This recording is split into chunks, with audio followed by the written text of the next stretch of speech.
Àwọn ọmọ Yorùbá kan pàápàá àwọn ọmọ bíbí ìlú Ilé-Ifẹ̀ ní ìpínlẹ̀ Ọ̀ṣun wọ́n ti ń bínú gidigidi sí kábíyèsí Aláàfin ti ìlú Ọ̀yọ́ ìyún ikú bàbá yèyé Ọba Akeem Abímbọ́lá Ọ̀wádé àkọ́kọ́ lórí àbẹ̀wò tó ṣe sí Sultan ìlú Sokoto tó jẹ́ olórí gbogbo mùsùlùmí ní Nàìjíríà tó jẹ́ olórí gbogbo ọba ní Nàìjíríà pẹ̀lú Ọọ̀ni Ilé-Ifẹ̀ tí wọ́n jọ jẹ́ alága gbogbo ọba Nàìjíríà ìyún Alhaji Saad Abubakar tó sì jẹ́ pé níṣe ni àwọn ọmọ Yorùbá ń sọ pé ìgbésẹ̀ tí kábíyèsí Aláàfin gbé ìgbésẹ̀ tó tún lè dá ọ̀tẹ̀ àti orogún sílẹ̀ ní ilẹ̀ Yorùbá ní pàápàá láàrin wọn àti Ọọ̀ni Ilé-Ifẹ̀ ọba Babátúndé Ẹniìtàn Adéyẹyè Ògúwùsì tó jẹ́ páwọn ní ọba méjì tó tóbi jù ní gbogbo Nàìjíríà tó sì jẹ́ pé eléyìí ni wọ́n fi ń bínú sí Aláàfin wípé àfi kí kábíyèsí kó tètè ṣe àtúnṣe nítorí pé pẹ̀lú ojú táwọn fi wò Ọọ̀ni Ilé-Ifẹ̀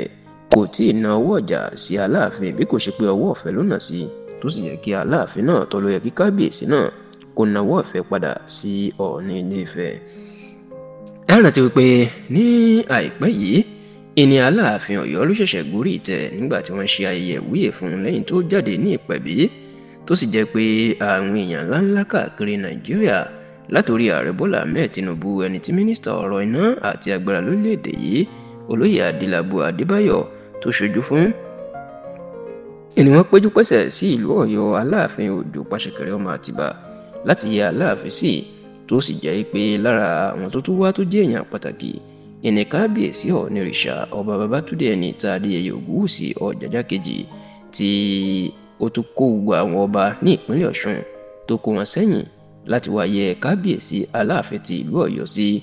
ṣùgbọ́n lẹ́yìn ìgbà náà ní awuyewuye ìjà àti orogún ló máa ti ń ṣẹlẹ̀ láàrin Aláàfin àti Ọọ̀ni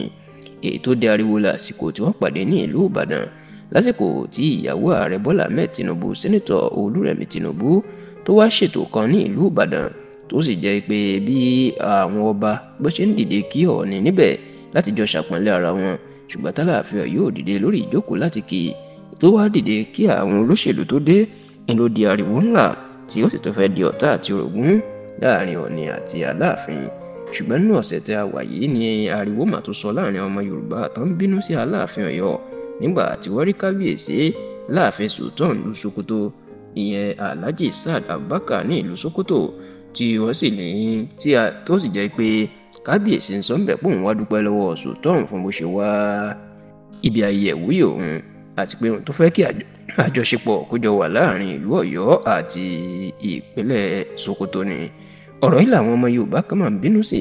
wọ́n ní báwo ni kábíyèsí yóò ṣe gbéra láti odidi ìlú Ọ̀yọ́ tí ó lọ sí ìlú Sokoto tí kò ní kọ́kọ́ dé ọ̀dọ̀ Ọọ̀ni Ilé-Ifẹ̀ tó jọ fẹ̀gbẹ́ ti àwọn nílẹ̀ Yorùbá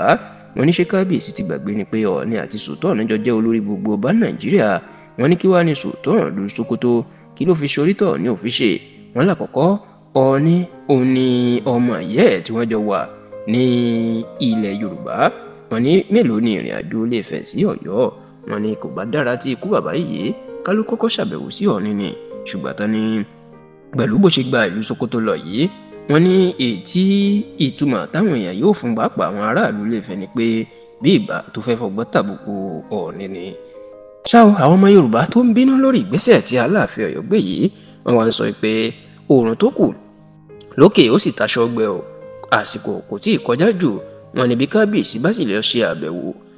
ìdúpẹ́ sí Ọọ̀ni náà láàfin wọ́n nílé yóò padà gbogbo awuyewuye yóò sì jẹ́ kí ìfẹ́ ìrẹ́pọ̀ àti ìṣọ̀kan kó tún wà ní ilẹ̀ Yorùbá.